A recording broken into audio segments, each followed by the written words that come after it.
Honorable Court. Case number 20-5183 et al. Lisa Guffey and Kristen Smith versus Roslynn Mauskopf in her official capacity as Director of the Administrative Office of the United States Courts Appellants. Mr. Shaw for the appellant, Mr. Michael Mann for the appellees. Mr. Shaw, good morning. Good morning. May it please the court, Whaley Shaw for the AO. The revised AO code extends to AO employees the same restrictions on partisan political activity that have applied for a quarter of a century to their colleagues who work in federal courthouses. If we were in this court's courthouse today, every employee in the building would be subject to the same restrictions. In fact, the judicial clerks in the courtroom would be further subject to additional restrictions on nonpartisan political activity that do not apply to the plaintiffs in this case. As far as I'm aware, those restrictions have never been challenged in court until now, and for good reason. Dozens of judges have reviewed and signed off on the courthouse code in the course of drafting and amending it over the last 25 years. Those restrictions plainly address what the Supreme Court has said is a state interest of the highest order, protecting— By the same token, regulations not of the sort that govern our employees in the courthouse have been in existence governing the AO for decades, and no one has ever challenged them, and no one has suggested they were inappropriate or that more was necessary. You're assuming, the underlying premise of your starting argument is that those of us who work in a courthouse can be easily compared with folks like the AO who do not work in a courthouse. That's an obviously questionable assumption, and the years and years of our history and how we've operated, I think, prove the point. Well, I would certainly agree, for example, that obviously staff in the AO are not performing the same roles as judicial clerks, but they are performing very similar roles or even more prominent roles than many other staff who work in federal courthouses. So in terms of, in courthouses, there are obviously staff who are less high level than who have no direct connection to the adjudication of individual cases. Yet those employees are nonetheless subject to all of the restrictions in the courthouse code. There's no exception for mailroom staff or IT support staff or anything of that nature. And I think for the same reasons that those employees are subject to the code, the AO should also be permitted to impose the same restrictions on its employees in the interest of protecting the impartiality of the judicial branch as a whole. Shaw, Mr. Shaw, I have a couple factual questions and some legal questions, and I'll start with the factual questions. I'm going to read a list of several statements, and then at the end, I'm going to ask you if you think any of them are inaccurate as a factual matter. The plaintiffs in this case, Guffey and Smith, do not help judges adjudicate cases. Guffey and Smith do not provide substantive legal guidance to federal judges. Guffey and Smith do not make final decision on court policy. Guffey and Smith do not make the final decision on even whether to publicly propose a new court policy. Guffey and Smith do not make the final decision on what to propose to Congress. Guffey and Smith do not make public statements on behalf of the judiciary. And finally, there's nothing in the record to suggest that anyone has ever used the private speech of employees with responsibilities like Guffey and Smith's to attack the integrity of the judiciary. Those are a lot of propositions, and I'll just try to keep them straight. I mean, I think in the main, to the extent that you're suggesting that the plaintiffs in this case don't have ultimate decision-making authority on behalf of the judicial branch, I think that's correct. But I think it certainly is also the case that they do have interaction with federal judges. Their declarations make clear that they make recommendations to judges, to judicial conference committees on a variety of policy-making issues. The Guffey and Smith specifically make those recommendations? Yes. So, for example, I think Plaintiff Smith's declaration says that 2 to 3 times a year, she meets with judges to make recommendations regarding IT related matters. And I think Plaintiff Guffey said something similar with respect to issues relating to defenders' offices. Was there any of my statements that was incorrect? I think in the main, they are correct. I mean, I'm not sure about some of the details. For example, I don't know whether their advice ever includes any sort of legal aspect, for example. I think it's also correct that, you know, I'm not disputing that we don't have evidence of a particular past harm that has arisen based on the types of activities at issue here. But I don't think that's necessary. And what we do have is examples from other government agencies in which employees who are not senior decision makers, do not have ultimate authority to make recommendations to Congress or anything of that nature. Their partisan political activities are actively being used to paint their employers as partisan and politicized, and to attack the legitimacy of those institutions. I appreciate that, Mr. Shaw. Let me ask a legal question. Before you do that, Judge Walker, let me just follow up on your list of questions. Mr. Shaw, wouldn't all of those questions be answered the same way with respect to law clerks, with the exception of working side by side with a judge? Yes, I think that's correct. Certainly, law clerks also lack ultimate decision-making authority, and to the extent that they have any influence, it's only indirect through their interactions with federal judges, which many employees in the AO also have. All right, Judge Walker, go ahead. Thanks. So this question is about Supreme Court precedents. I want you to exclude cases that have been overturned for the purposes of this question.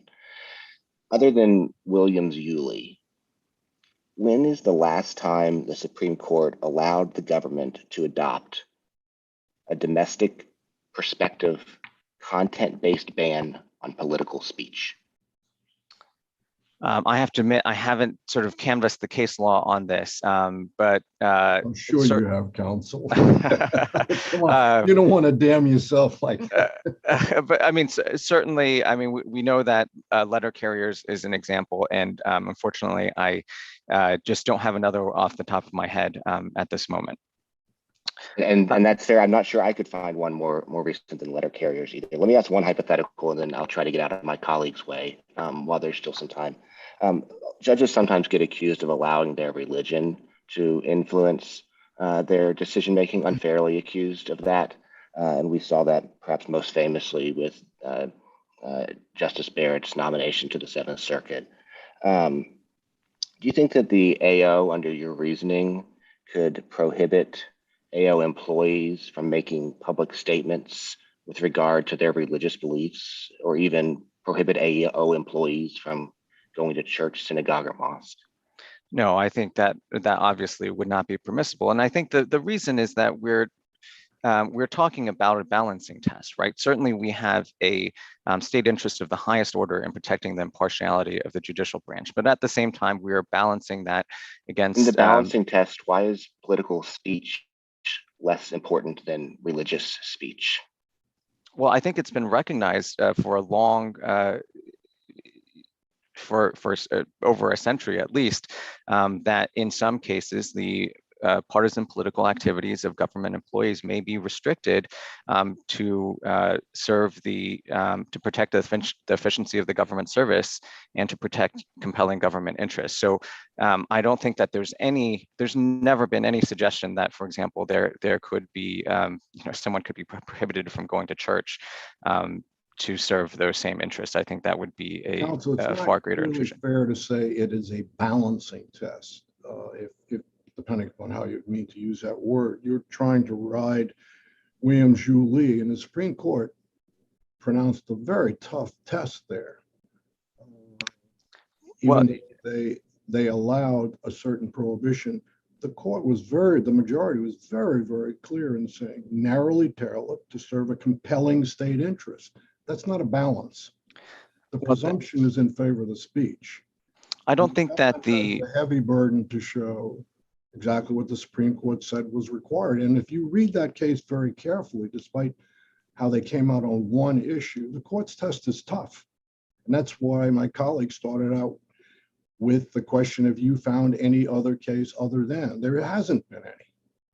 well, I think I think it's incorrect to characterize the Williams-Yulee analytical framework as the one that governs in this case. I think both the plaintiffs and the government agree that actually the governing framework is NTEU.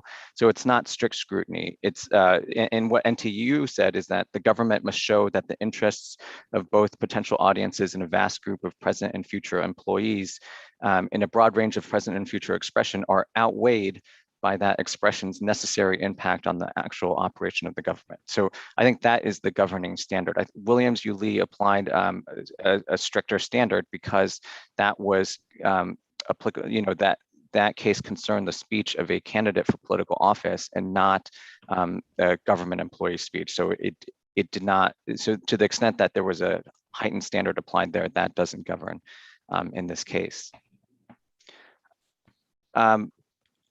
I also just want to point out that I think what the district court and plaintiffs would like to do is they want to propose this lengthy chain of events that has to happen before.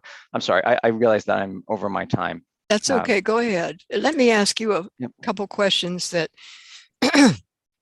go off the record, I guess. First of all, I did a sort of informal survey of some of my colleagues, not my two colleagues today, and not one of us, and I include myself, had any idea that AO employees could engage in the type of political activity that was allowed before 2018.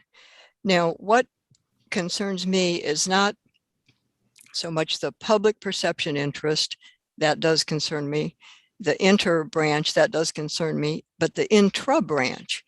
And what I haven't been able to answer is this: if I had known that all this political activity was allowed, how would it have affected, if at all, my relationship with AO employees?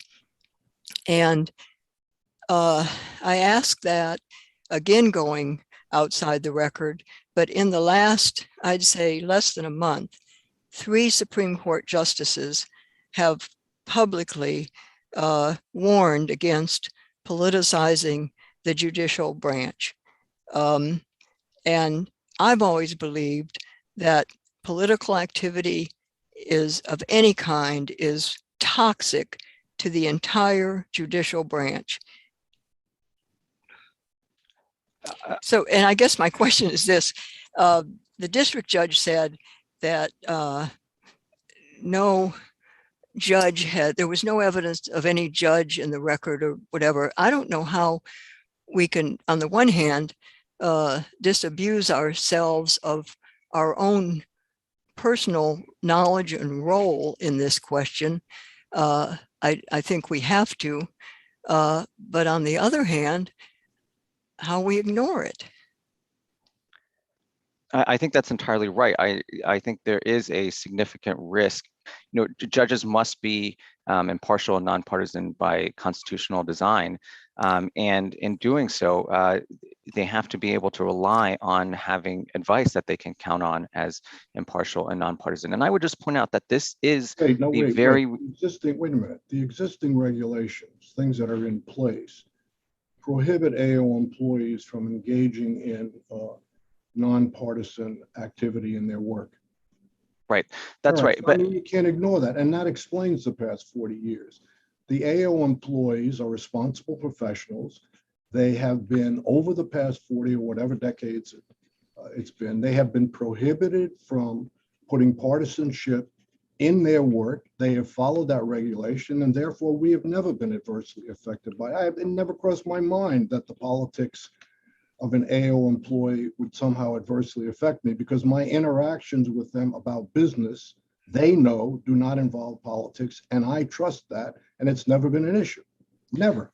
Well, Judge Edwards, I would also point out that actually the prior AO code actually included restrictions on partisan political activity. It actually included 6 of the 9 restrictions that are challenged here, although there were some minor differences. For example, some of them only applied to elections at the federal level, but not at the state level. So the fact that you have not perceived partisan political activity may be in part due to these restrictions.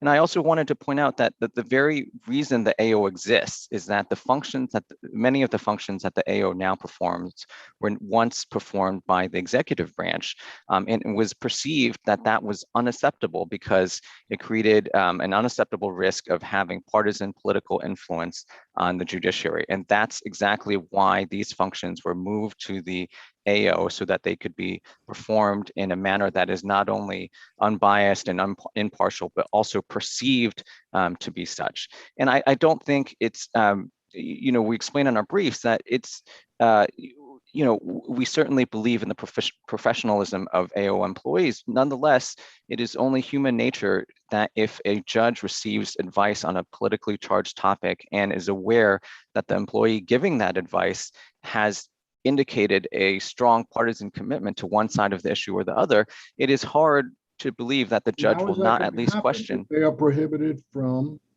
pursuing political activities in their work. How is that going to, how am I going to know the politics of an AO employee?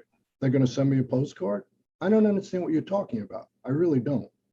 Well, I think prohibited in their work from engaging in partisan activity, always have been. Well, I think we discussed a number of ways that this might happen in our brief. So, for example, they're all unconvincing to me, given my 40 plus years of history in interacting. I don't see it. It's bogus. I mean, I've dealt with contractors who serve the judiciary, who come in when I was chief judge. There were very important decisions to be made. I didn't know what their politics were, and it never crossed my mind that we could in any way limit their political activities. And yet, their politics may or may not have been in their mind when they were interacting with me as chief judge. It just seems to me a bogus issue, and history has proven it, and you haven't been able to suggest, other than a couple of things that the district court found. Let me ask you a question, Judge Edwards, and that is, you're savvy about social media. I'm not. But what if you were to see some blatantly political back and forth between AO employees and other members of the public or whatever? If it's outside of the political if it's outside of their work context, my feeling is that's not my business. If it has to do with their work, that's an entirely different question. All right. Well, let's hear from Mr. Michelman.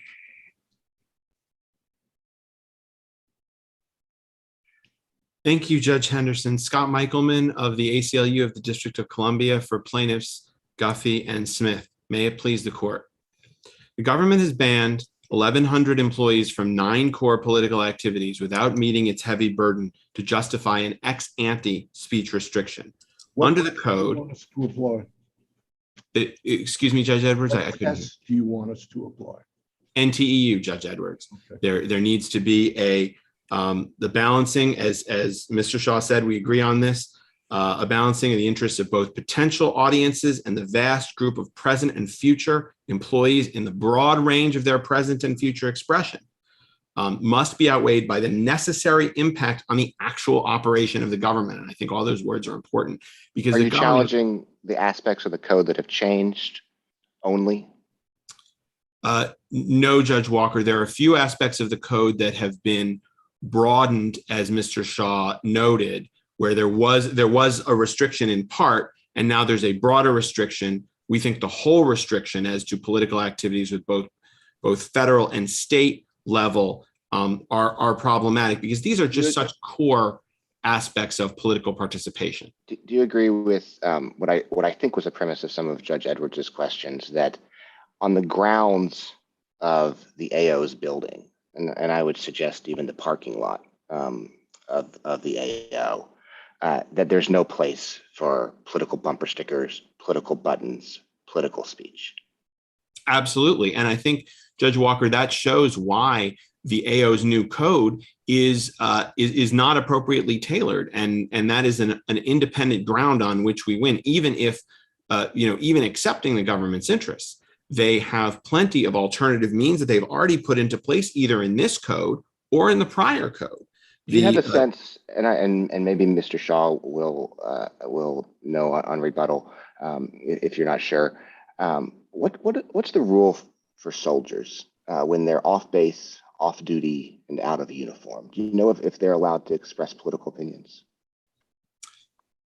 I don't, Judge Walker. That's fine. But I will say that we already have. But we know they can't when they're on duty, on the job.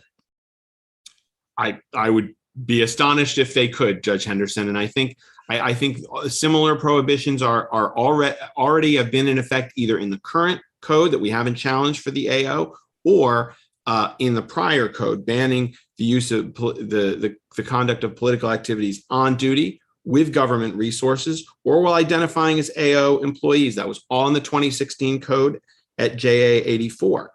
Let me ask you that also as I read that chart in the record, under the old code for the AO employees, they weren't supposed to get on social media for national offices. And yet these two declarations say they want to be able to continue to do that. Now, they didn't specify the time period in which they use social media, but one of them's a 10-year employee, and it seems apparent that she was using social media even under the old code.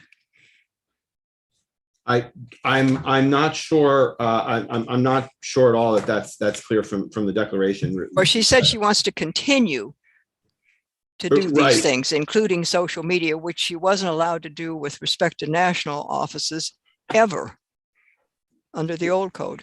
Right. Well, she was, she had only worked for the AO since 2010, so that was a period of 8 years. So she could continue. She could resume, as could Plaintiff Smith, her prior practice. I think, to the extent there's any suggestion that AO employees weren't aware of and were using social media when the code would have prohibited it, that only further shows how innocuous this private off-duty core political speech was to the functioning of the AO. I think it's also important to recognize, to highlight something that Judge Walker posited about the breadth of the government's authority that it's claiming here. Judge Walker mentioned church attendance. I think we could also think about religious expression. I mean, under the rationale that certain types of political speech will undermine the perception of the judiciary as an impartial institution, you could imagine the AO saying, well, we don't want expressions of religious devotion. We don't want ichthus fish bumper stickers on our employees' cars, because then they're going to think that the judiciary has a religious agenda and people are going to question decisions in everything from COVID restrictions to abortion. And I don't think there's any difference in terms of either the level of protection, these are core First Amendment rights, or the government's open-ended thought that the least informed people among us could misunderstand and believe that one AO's private expression of speech of a number of kinds could somehow undermine the impartiality of the AO. So I think there's we go down a dangerous road when we permit so much speech to be restricted based on so little evidence. As Judge Edwards noted, there is no history of problems for the 80 years of the AO's existence, including for the last 3, during which this injunction was in place, and we had the election of 2020, which was incredibly contentious, fought hard on social media in a very partisan climate, and yet the government, with every incentive to identify trouble, does not point to any instances, to come back to one of Judge Walker's questions, in which the private speech of an AO employee was used as a basis to undermine the confidence in the judiciary. Let me just say, just wait, because we have all seen how social media has polluted this entire country. And if Disagree there's with you there, if Cameron. there's That's a one definition. if there's one segment that ought to be in this, particularly in this city, which is such a hotbed of politics, if there's one segment that ought to appear to be apolitical, it is the judiciary. I mean, Judge Walker mentioned the military. The military is apolitical because its business is war. We should be apolitical because our business is law. And when we get a political question, we don't answer it. We don't have the jurisdiction to answer it. For what it's worth, I scoured the internet for regulations, and apparently military are not prohibited from engaging in political activities off duty. I don't know what the breadth of that is, but that there seems to be a division there. Off duty, it's different from on duty. On duty, they're absolutely prohibited. So for what it's worth. Right, which I think underscores the anomalous nature of this prohibition, which goes beyond what is banned for even the most restricted employees under the Hatch Act. And of course, Judge Henderson, we agree that the judiciary should be apolitical, but I think the question is whether the off-duty private political speech, ordinary political speech that many Americans engage in, will give the impression, the mistaken impression, that even the government doesn't think is a correct impression, that the AO professionals are not checking politics at the door and instead using what they do outside of the office to color their work inside the office. And we have no evidence that that's happening. How do you deal with the other side's argument that they are saying you can't really distinguish those of us who are in the courthouse, including, for example, law clerks. My law clerks know that they are prohibited from engaging in political activities during the term of their work with me on the court. And I think for good reasons, including using social media and the whole bit, because people can be confused about how to connect that to me. Well, how do you distinguish, or can you distinguish the two groups of workers in terms of regulations? Two answers, Judge Edwards. First, with respect to the specific question you asked about clerks, and I was a clerk once upon a time too, and remember the restrictions well. Clerks are just much closer to the business of adjudicating cases in terms of what they assist judges with than AO employees. And as Williams-Yulee makes clear, the special impartiality of judges, the special interest in that is about the adjudication of cases. The Williams-Yulee decision is replete with references to the deciding of cases. There's a fear that the person who signs the fundraising letter is also the person who will one day sign the judgment. It's very specific to that interest. More broadly, I think the problem for the government with the analogy to the courthouse code, and this is my second point, is that they just haven't made a record on the entire range of functions for courthouse employees versus AO employees. They haven't shown which ones are comparable and which ones are not, and they haven't shown that it's ever been upheld to, with respect to the sort of least visible, least influential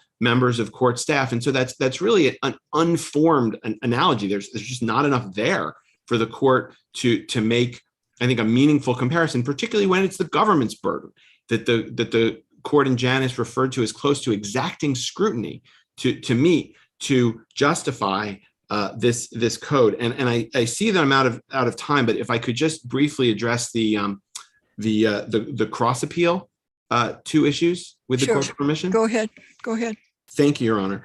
On the driving and organizing restrictions, I think it's notable that Mr. Shaw has not attempted to distinguish them in any way, and neither did Director Duff in his declaration. So we think those should fall with the rest, and we also think the district court's excellent analysis of the 7 it struck down ran into some trouble on the driving and organizing restrictions because of an error of law, an incorrect reading of the Hatch Act, as well as a failure to apply the same skepticism and scrutiny to the government's assumptions as it did in the other 7. For instance, I mean, just to take one example, and then I'll wrap up if the court has no questions. The notion that a person who is driving voters to the polls on behalf of an organization, of a partisan organization, could be recognized as doing that and known to be an AO employee, and that an observer would conjure up the image of this person going into the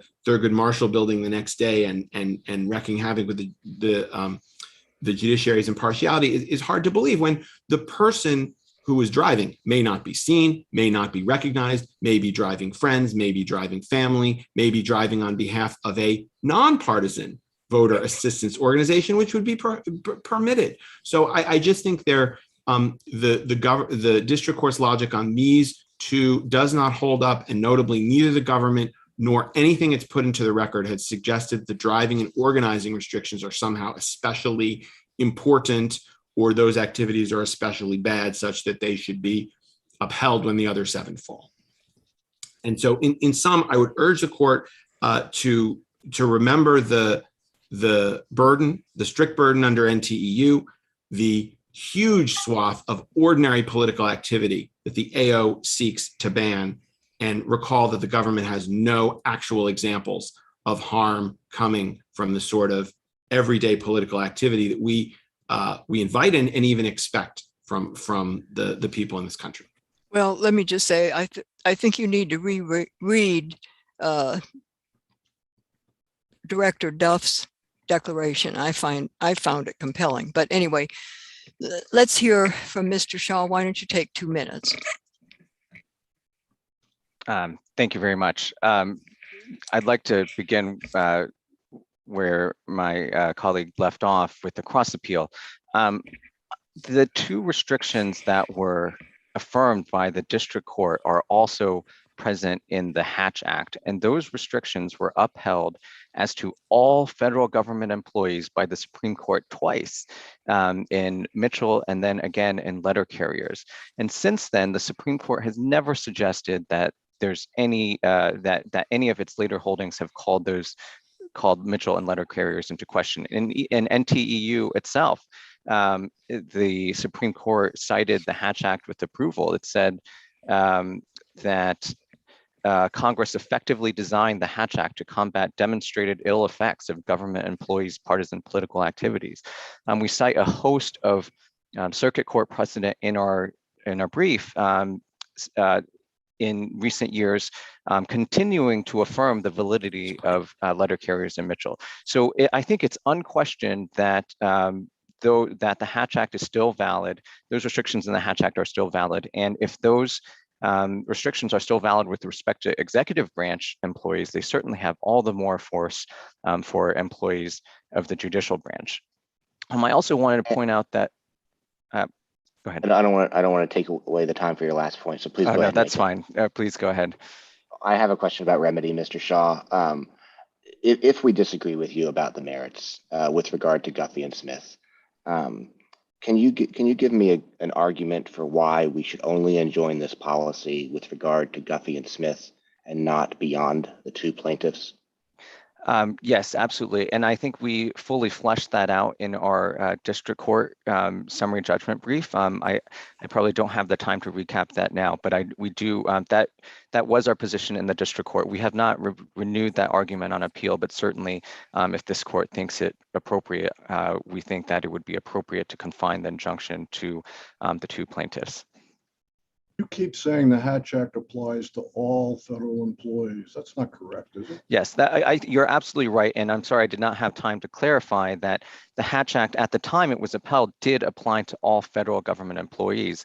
Now, some of those restrictions only apply to a certain category of further restricted employees. So those include employees of agencies like the FEC, the FBI, the CIA, and yet nonetheless, there's been no question. There's not been any suggestion that those further restrictions are or unconstitutional as applied to those agencies. And I think the judicial branch, which uniquely by constitutional design must be impartial and perceived as impartial, has an even stronger claim to need for those kinds of restrictions than the agencies that I just said were further restricted. All right, if there are no more questions. Thank you, gentlemen. Madam Clerk, if you'd call the next case.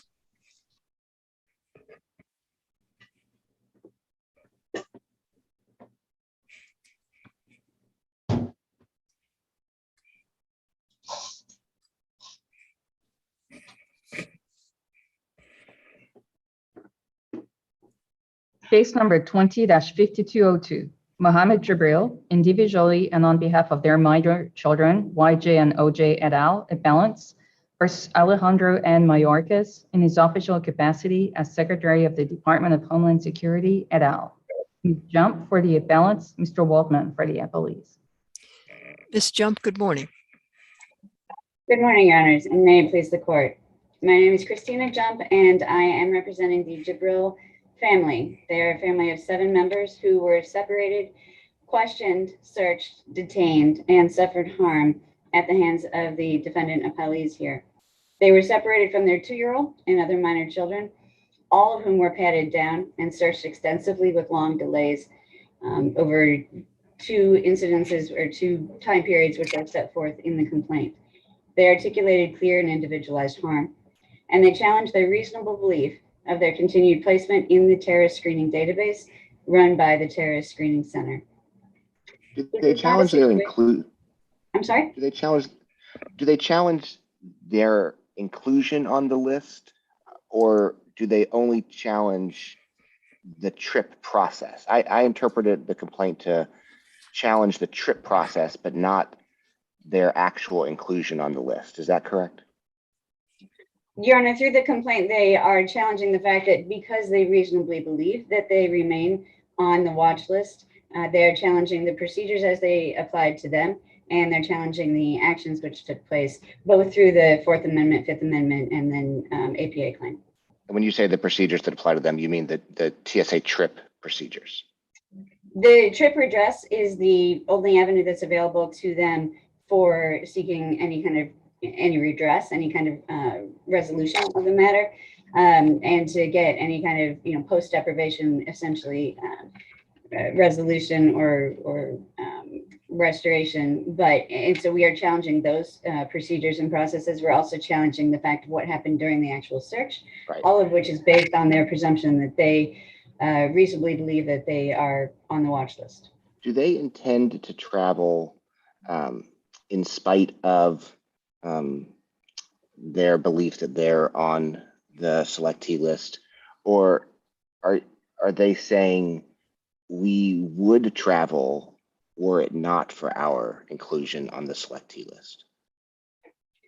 Your Honor, what they are, let me be clear just to the travel that they assert that they want to do in the future that's asserted in the complaint is to Saudi Arabia and to Jordan, and involves religious trips for religious holiday for Hajj, which happens every year. What they state in the complaint is that they want to do this in the future, but they don't want to put the family through what they went through the last time, what happened in the incidents that are described in the complaint. And because of that, it's had a chilling effect, and they are substantially less likely to even try it. They have not tried since the incidents that are described in the complaint, although for the intervening time period, COVID restrictions and others have certainly interfered and hampered any efforts for attempts.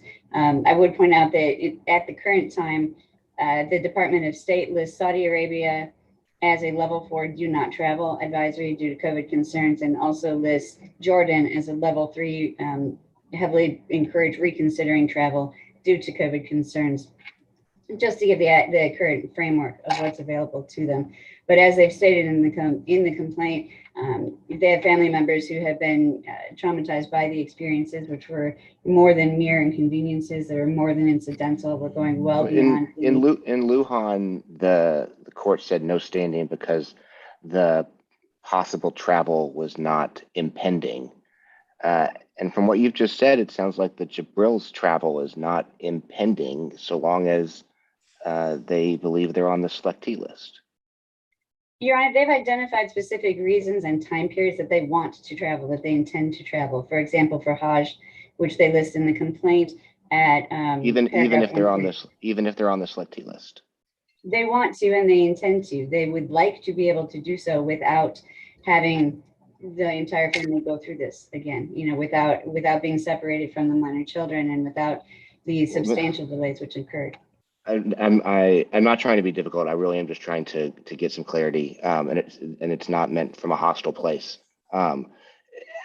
If COVID didn't exist, and if the selectee list didn't exist, I take it from the complaint that within 2 or 3 years they would travel overseas.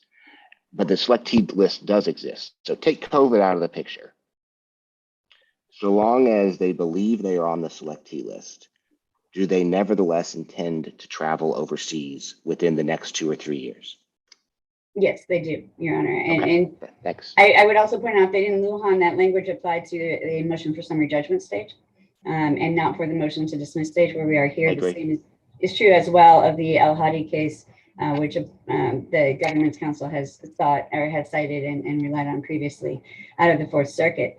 So those were both motion for summary judgment cases, not at the motion to dismiss stage. But here, the plaintiffs the Jibril family does intend to travel again for the religious as well as family reasons, which are identified in the complaint, and would do so, at those times again, once able to do so. And then we get in on the tangent of just the realities of right now. But they do state in the complaint that they intended to do so. Counsel, can I ask you, what are you,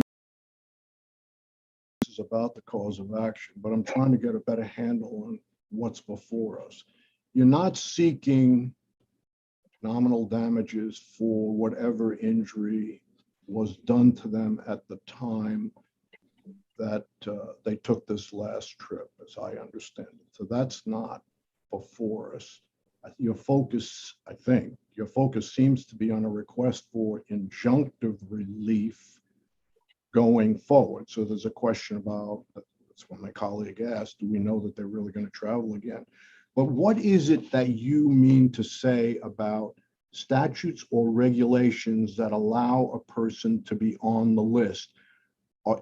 Is your underlying claim that you cannot have such statutes or regulations that unless they guarantee finding a probable cause before I'm stopped and searched, or what? What is it that was wrong at the time of the search? Was it the search and the way it was done? Was it the regulations and statute that permitted the search? What are you saying? What's your argument?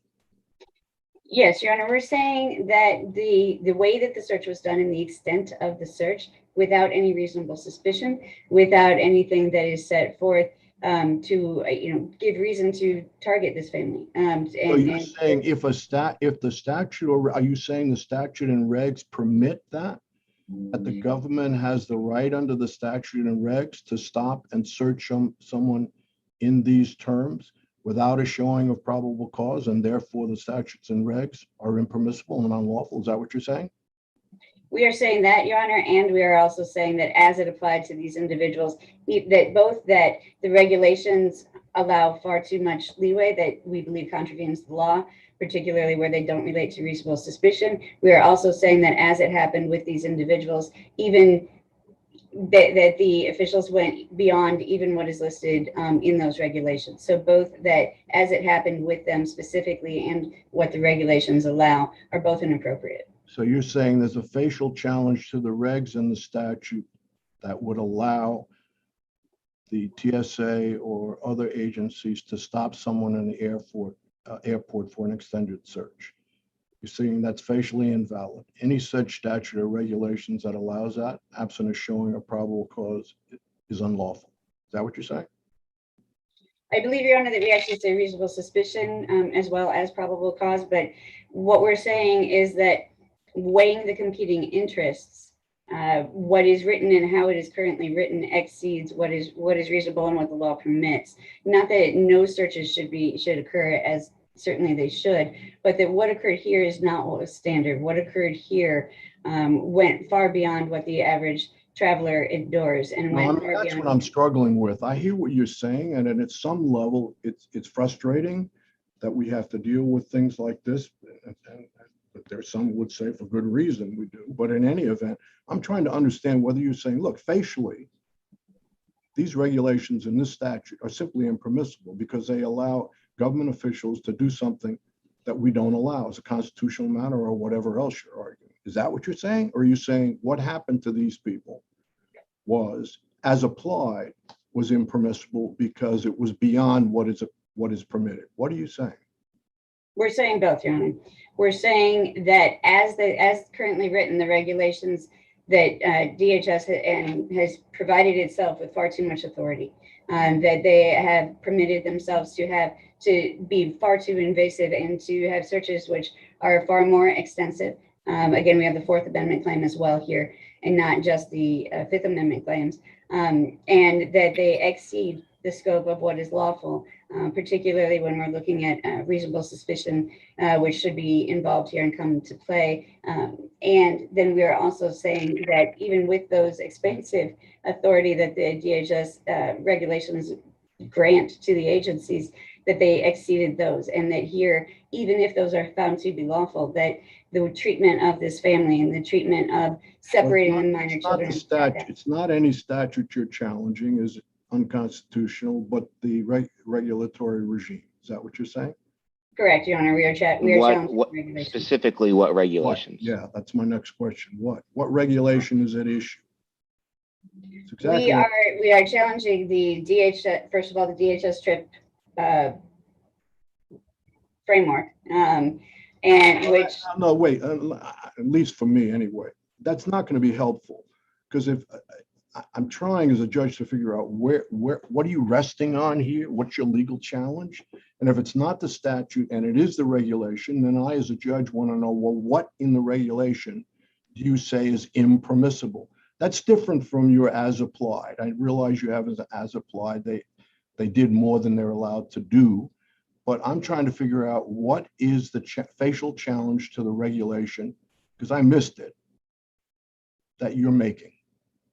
Your Honor, what we are challenging here is that we are challenging the fact that we are challenging the regulations, and again, they're not the policies and procedures, which we also reference, that DHS has in place, which grants its authority, and I can get the specific citations from the complaint momentarily or for rebuttal, but that DHS has given itself what we believe to be far too broad authority beyond what Congress intended. See, but I could frame that, and I'm not trying to be cute.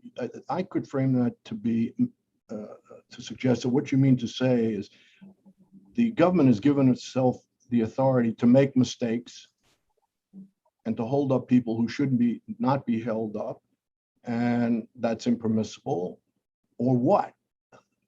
Or the government has given itself authority to stop anyone they want, with or without evidence. I'm not sure what it is you're saying. I would say far closer to the second one, Your Honor. What we're saying is that the government has given itself authority. The agencies have given themselves the authority to stop with little to no reason. The standards that are referenced in the what we believe to be improperly provided and relied upon declarations in this case, which were not available to the district court here, make reference to the standards, and the standards for being placed on a watch list and being considered somebody to be stopped on the selectee list or enhanced selectee list are so subjective and not they're things that require a basically reasonable suspicion of a reasonable suspicion, if even that, which is circular language, which does not identify. So in terms of relief, so for one way or another, you're saying that the act of stopping them was impermissible.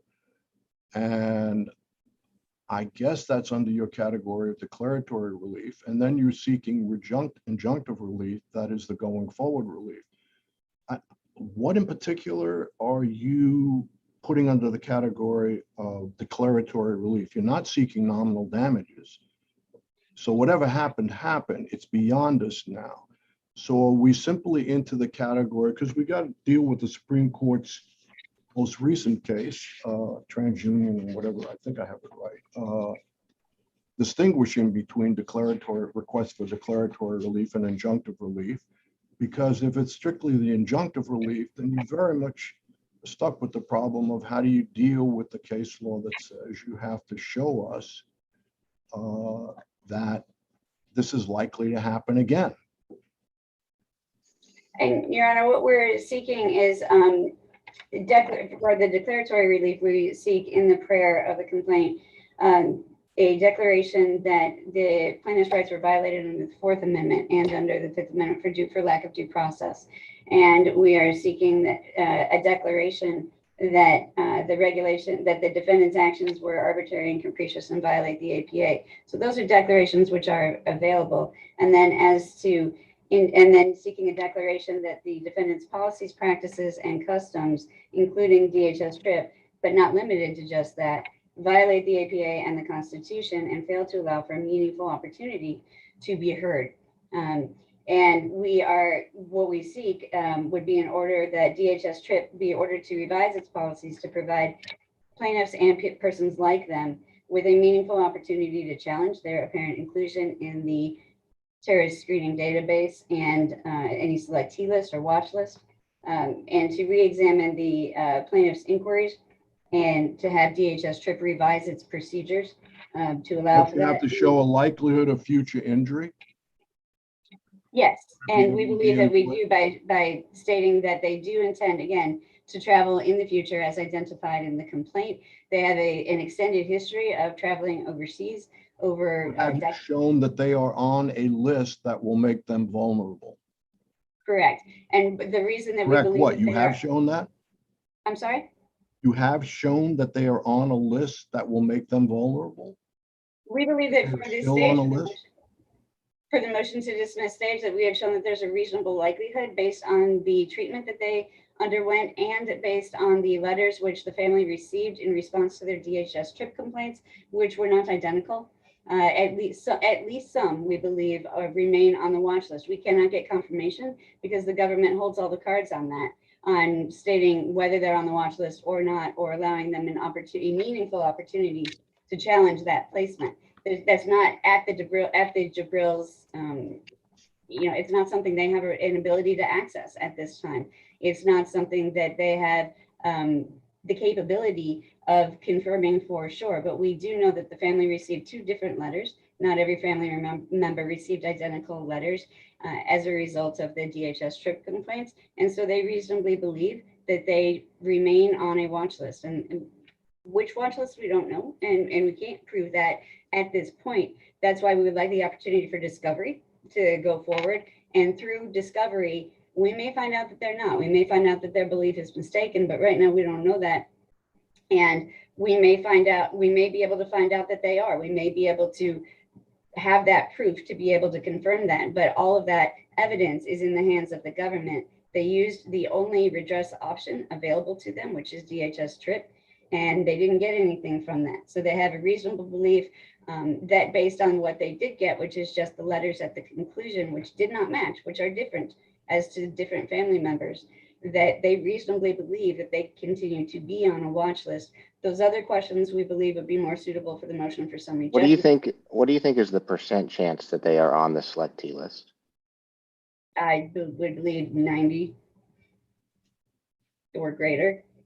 I think based on what we've seen from this case and quite frankly, other clients that we handle, it fits a pattern. It appears that they are. The fact that they had previously traveled in prior years without issue does not mean that they aren't now. And we believe that they were put on the watch list after those prior clean travel experiences. They have not had a clean travel experience since the ones articulated in the complaint. So we believe it to be incredibly likely, and quite frankly, that is also based on the patterns that we've seen with other plaintiffs, other clients that we see. It fits the pattern. All right, so you think you have a 90% chance of being on a 2% chance of being on this watch list because your opponent has submitted evidence that 98% of the people who have requested information on whether they're on the list have have mistakenly requested. In other words, they're misidentified. So that leaves 2%. And you think you have a 90% chance of being in that 2%. Is that correct? We do, Your Honor. Yeah, We do. okay. believe that.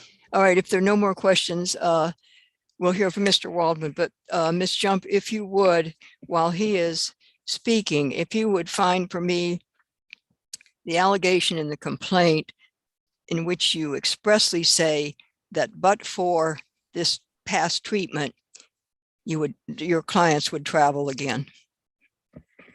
Yes, Your Honor. All right, Mr. Waldman. Thank you, Your Honor, and may it please the court. Joshua Waldman from the Department of Justice for the appellees.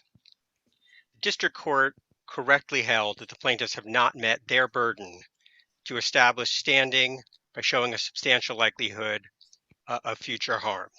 The plaintiff's complaint lacks any concrete or specific future travel plans and fails for that reason alone.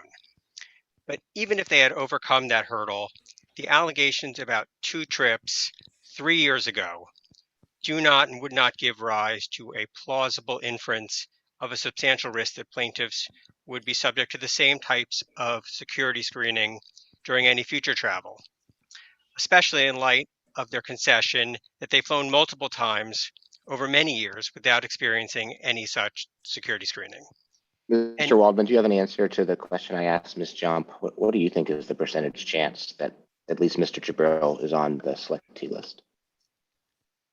Well, I don't, just to be frank, I wouldn't put a percent number on that, and I'm not sure how anyone would do that except through speculation. Well, I mean, so here are some of the facts that would inform that estimate, and I don't deny it's an estimate. But in his last overseas trip, he started at LAX and had to wait an hour, and he received Quad S boarding passes. And he had to wait 2 hours of security, had a subsequent luggage check that's not normal. When he got to Jordan, he was interrogated for 2 hours. Then on the return trip, starting at Jordan, he once again got Quad S boarding passes. He was told American officials have an issue with him. He was required to go through pre-clearance before flying. His connecting flight at Abu Dhabi, he had to wait an extra 45 minutes with Abu Dhabi officials and then an extra 4 hours from American Custom Border Patrol agents. And then when he arrived in LA, he had to wait an hour. Now, that is not typical for someone who flies overseas. I'm not saying it guarantees that he's on the selectee list, but someone who's had that experience the last time that they've flown overseas, what do you think is the percent likelihood that that person's on the selectee list? Well, Your Honor, I'm not going to put a percent likelihood, but I will respond to those allegations by pointing out the following things. Number one, all of the lengthy delays occurred during an international flight. I think people routinely experience much longer delays during border crossings than they do during domestic travel. And the Supreme Court has said, for example, in the Montoya case, a couple of hours delays is to be expected for a border crossing. I appreciate that. Who gets the Quad S boarding passes? Anyone selected for enhanced security screening, whether it's for random selection or for other reasons. So the fact that you get Quad S does not indicate at all. And in fact, I would point out, Your Honor, you pointed to the Jordan trip with a Quad S and something that somebody said, some unnamed person said about what Americans, but you'll notice in the complaint, nothing happened on that flight. There are 0 allegations about the flight from Jordan to UAE about delays or searches. Right. I appreciate that. So I mean, probably all of us who have flown have sometimes, you go through the metal detector or the little spinning X-ray thing, and it goes beep, and the TSA agent very politely says, "Nothing to worry about. You've been randomly selected. We're going to open your suitcase." When that happens, does that mean that I've gotten a Quad S boarding pass? No, if you got a Quad S boarding pass, you'd see it on your boarding pass. But there's also people who go through what you might call regular screening, and perhaps the metal detector is tripped, and then you might get enhanced screening at that point, or whatever the particular officer thought was appropriate in light of what was triggered. It could be you did something they thought was suspicious. But that's not the same thing. Who are these 98% people who are thinking that they wanted, who go to the trouble of doing a trip inquiry but aren't turn out not to be on the selectee list? Do you have a sense? Are they just like people who had the experience I just described, where I have to open my suitcase for a random screening, and I think, well, that must mean I'm on a list, so I'm going to do a trip inquiry? It could be, Your Honor. I mean, as you pointed out, lots of people get enhanced screening because of random reasons or for reasons that have nothing to do with the watch list. The trip also covers, you can apply for redress if something happens to you at the border crossing. So there are people who maybe get a long delay and they're frustrated by that. And so Would it be fair? I appreciate it. I get it. That would it be fair to say that a lot of those 98% did not have as intrusive and time delaying a travel process as Mr. Jibril had? I just don't have the information in which to answer that question, Your Honor. I You just think don't it's know. possible? You think it's? I mean, that seems a little. I mean, I guess I can't not believe you, but it seems a little hard to believe that you're saying that all of the you think there's a chance that all of those 98% had all of the inconveniences that I just described Mr. Jibril had before they filed a trip request. I just don't have any basis to answer that one way or the other. But I will say this, Your Honor, I do want to point out that when we're talking about injunctive relief or declaratory relief, any prospective relief, and we need to show a risk of future harm, it's important to look at the complaint very specifically and not lump all the allegations together. And what I mean by this is this. One of the Fourth Amendment complaints is that the pat downs violated the Fourth Amendment. There is only one instance of pat downs alleged in the complaint. She makes it seem like there's many of them, but there's actually only one, which was the departing trip from LA. There's another Fourth Amendment claim about cell phone searches. That occurred on one leg of the trip, not on all of them. There's an APA claim about the minors not being offered food or asked medical questions. That happened one time. And so when you're talking about one instance, I think it's very important to not to lump them all together and act as if everything is happening all of the time. I think that's strong, Mr. Waldman. The part of the complaint that I think has at least the greatest chance of standing is the challenge to the trip process, the trip inquiry process. And so let me ask you this. Assume two things that I know you don't agree with, but assume them for the sake of this question. I will. Assume I think that the Jibril's future travel is imminent, and assume I think they're on the selectee list. Then do they have standing to challenge the trip inquiry?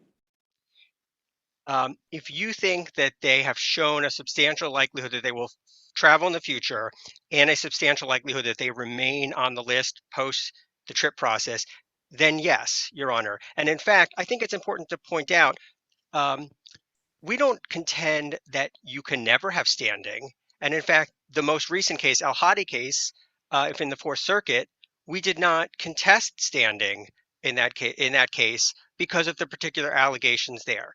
But here, I think it's very important, and I'm not trying to fight the premise of your question, Your Honor, but I do want to point out that in this case, all of the allegations happened in 2018, and then afterwards they filed a trip request for the very purpose of being removed from a list that they thought they were on and didn't think they belonged on it.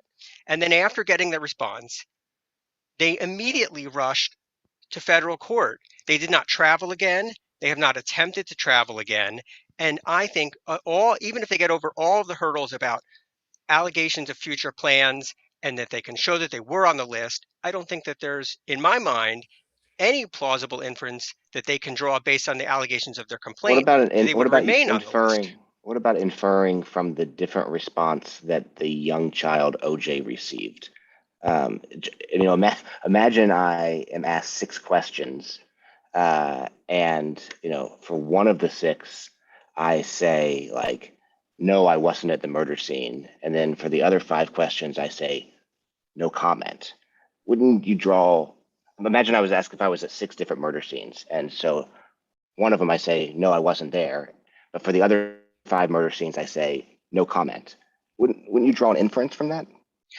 I wouldn't, Your Honor, but because I read the OJ letter, it's differently worded, but as essentially a GLOMAR response, just like the others. But at the maximum, I think the only inference you could draw then would be as to OJ and not as to everyone else who on their face, their letter was a GLOMAR response. That is the point of the GLOMAR response. Why would OJ receive a letter that says you're not on the list?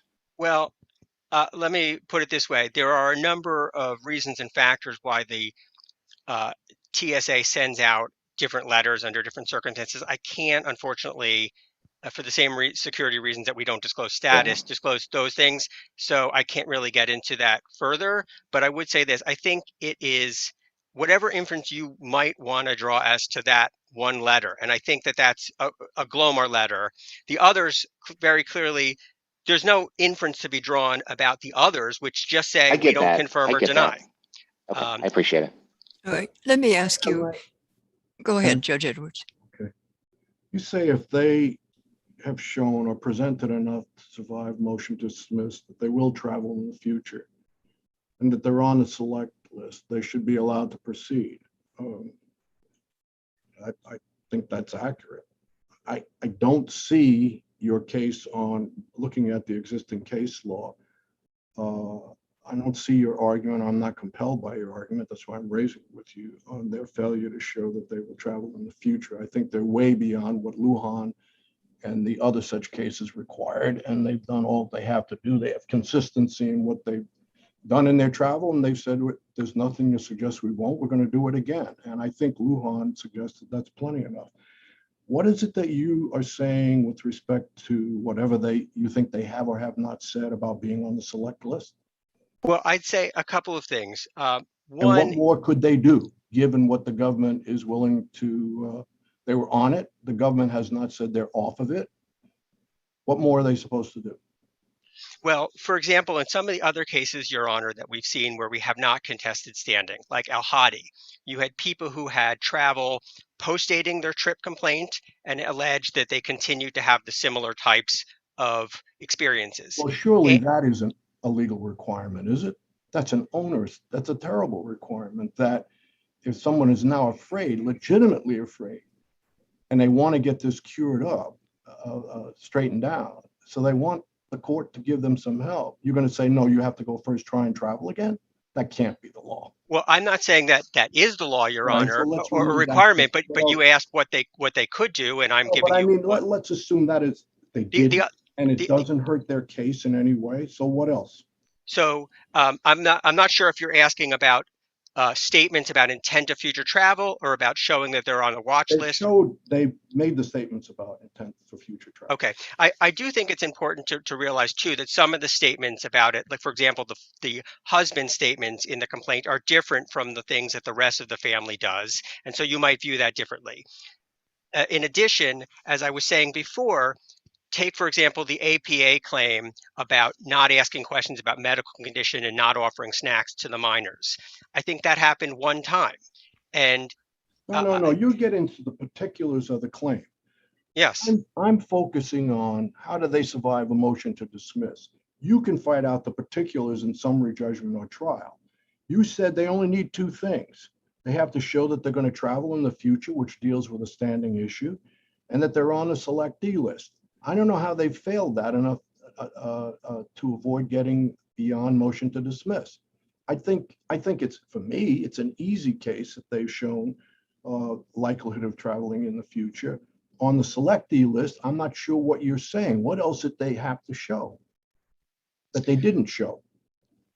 Well, I think that I take your point that they don't know, but of course, they still need to allege specific facts. It can be on information and belief. And that was the point of the Kareem case that we cited in our brief about the droning case, where the person did not know whether they were on a list, but this court did not presume that they were on a list. It said you have to allege facts in your, or make allegations in your complaint sufficient to make that plausible.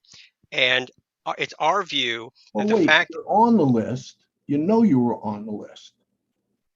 You follow the government's procedure, challenging it. The government responds and does not say you're off the list. What more do I have to do? Well, I let's think assume it is let's assume that they've met their burden to show terribly that. intrusive procedure, and anyone would be grossly offended by what happened. Let's assume that. So it's horrible. Let's assume Okay. that. Okay. And so now, and it's because they were on a selectee list, and they come in and say, look what happened to us, all of us, the kids included. It was a disaster, and no one denies that. We were on a selectee list. We complained to the government, and the government has not said we're off that list. Now, what more are they supposed to do? Well, I think If I add the words on information and belief, I think I'm still on it. That'll do it.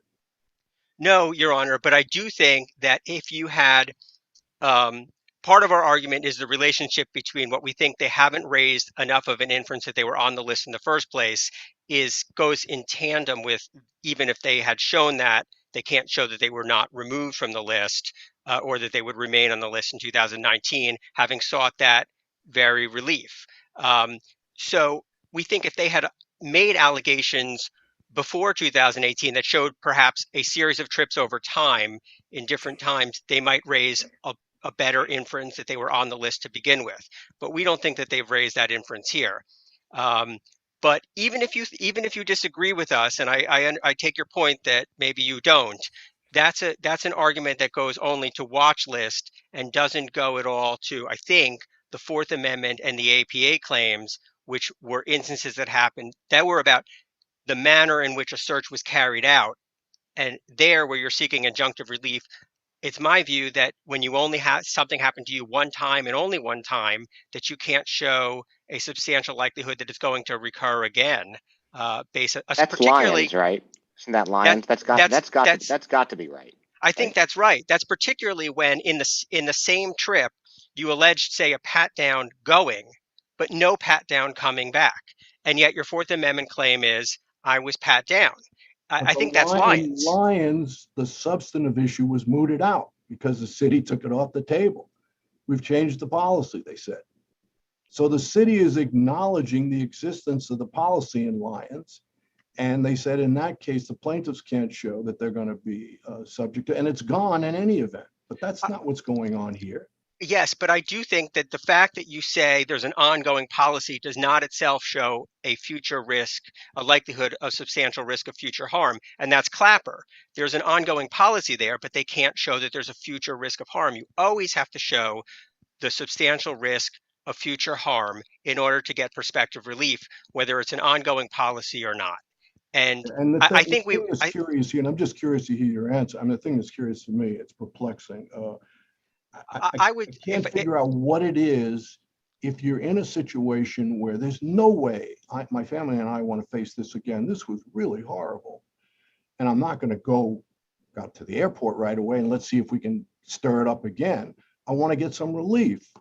And it appears that if I have certain designations on my ticket, I'm apparently on a list. And apparently the government thinks they can do what they did to me if I'm on that list. How do I get at that? Yeah. I mean, Your Honor, I think I do come back to the idea that, and I understand you might not want to travel to Jordan again, do an international trip, but of course the selectee would apply from a trip from LA to San Francisco, anything domestic as well. You don't have to have your whole family necessarily travel with you and or buy a costly ticket. So I think these are things that can help. I think we would all agree that in an extreme case, if you had never been subjected to travel, any travel requirements, you wouldn't have standing. And the converse is true in an extreme case where you had 100 trips. I don't think there'd really be any doubt about standing. And I think the question here is sort of a hard one about if there's really like one trip where the things that you complained of happened to you one time on various legs, whether that's enough.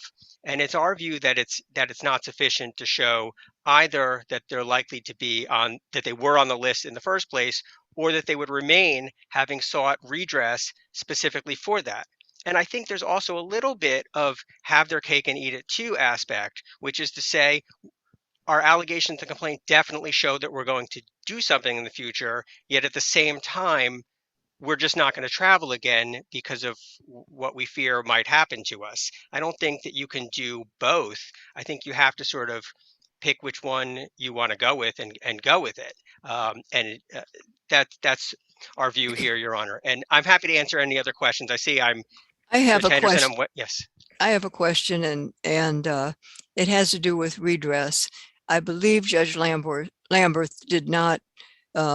He ended his standing inquiry with injury. If this goes back,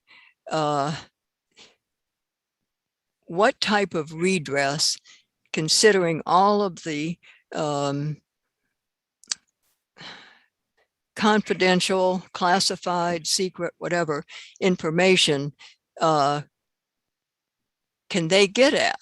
I mean, I guess it's possible that you would say, without saying that they were ever on the list, that they are not on the list, but how free are you to give them this type of information? Well, as we explained in our brief, all the information is privileged, and we would not disclose it, and we would resist discovery on those grounds. But I think probably if we got past Article 3 jurisdiction, and there may be an issue of subject matter jurisdiction that was not addressed by the district court, assuming we got past all those jurisdictional questions, and we were reaching the merits before we got to sort of what a remedy would be. Every court of appeals who has addressed this question has rejected the due process challenge that's being raised here. So we never really get to that point. But if we did, we would say that it's privileged information, their status. And how about this How about the Fourth Circuit case you just talked about? Yes, that also rejected the due process challenge. Al-Hadi. Okay. Yeah, Al-Hadi, the 10th Circuit in a case called Abdi, and the 6th Circuit in a case called Beydoun. I believe they're all cited in our brief. They all say essentially that there's no protected liberty interest that would implicate the due process clause with respect to the selectee list. That's what I'm asking.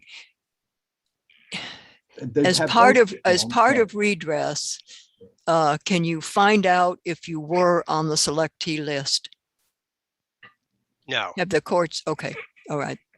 Thank you. No, you can't. And the courts have not have effectively upheld that by rejecting the due process challenges, seeking exactly that.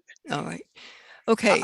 I do want to point out, and this is a footnote in our brief, that the process is different for U.S. citizens and U.S. persons with the no-fly list. That's different from the selectee list, though. I just want to be clear about that. If we agree with you on everything, do you agree with Ms. Jump that this should have been dismissed without prejudice? Yes. A jurisdictional dismissal should be without prejudice, and I think that you could essentially affirm the district court with respect to its ruling on standing, but then say send it back just to change the nature of the judgment from with to without prejudice. All right, thank you. Ms. Jump, before you start, do you have that cite to your complaint?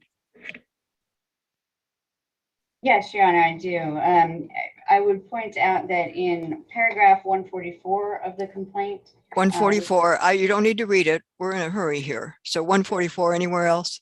Yeah, 144, we refer to chilling effects. And then I would say also that leading up to that in paragraphs 104 and 138 to 145, we discuss the intent. The plaintiffs do not say that they will not travel. They say that they refer to the chilling effects and the harm because of the lack of resolution, because of the impact. All right, okay. Those are the numbers. All right, take just no more than 2 minutes. Yes, Your Honor, and thank you. I will say that to begin, as counsel stated, actually in the rebuttal or in his arguments, he doesn't have the information. There is no magic number, and that's exactly the point. In the Al-Hadi case, there was discovery which was permitted. There was discovery permitted as to the specific facts regarding those specific plaintiffs. The court in Al-Hadi, which counsel relies on, and in the other circumstances, refer to the Rule 56 rulings. They refer to motion for summary judgment, not at a motion to dismiss. It was allowed to go forward to see what could happen. And in fact, the Al-Hadi case specifically stated that had there been a Fourth Amendment claim, that the result would have been different. And here there is. Again, at this stage, at the motion to dismiss stage, courts must take all reasonable inferences in favor of the plaintiffs. What we have instead is that the defendants, the appellees, are effectively arguing, trust us on what these letters mean, trust us on what the different letters mean, and trust us on what they should have done, what they could have done, whether they're on the watch list. They refer in the appellate briefs to the declarations, which again, we believe to be inappropriately provided here or improperly provided here, but they refer in there by saying that means it's even less likely that they'll get stopped again. So trust us on that process. That's not a motion to dismiss argument. That is a substantive argument. That is an argument not for jurisdiction, but that goes to the merits, and plaintiffs should at a minimum be able to provide, go forward and see what they can get, what they can find out. At this point, with what's in the complaint, do the plaintiffs know enough to be able to win on a summary judgment? Maybe not. But that's not the stage where we are right now. And I think the plaintiffs deserve the chance to move forward, try discovery, and see if they can get there. And then again, I would state that they do state in the opening paragraph that they make these allegations on information and belief, because that's all they can do, because the government holds the answers and not the plaintiffs. And with that, thank you, Your Honors. Unless there are any more questions, we would submit our case. All right. Thank you for your arguments, counsel. Madam Clerk, call the next case.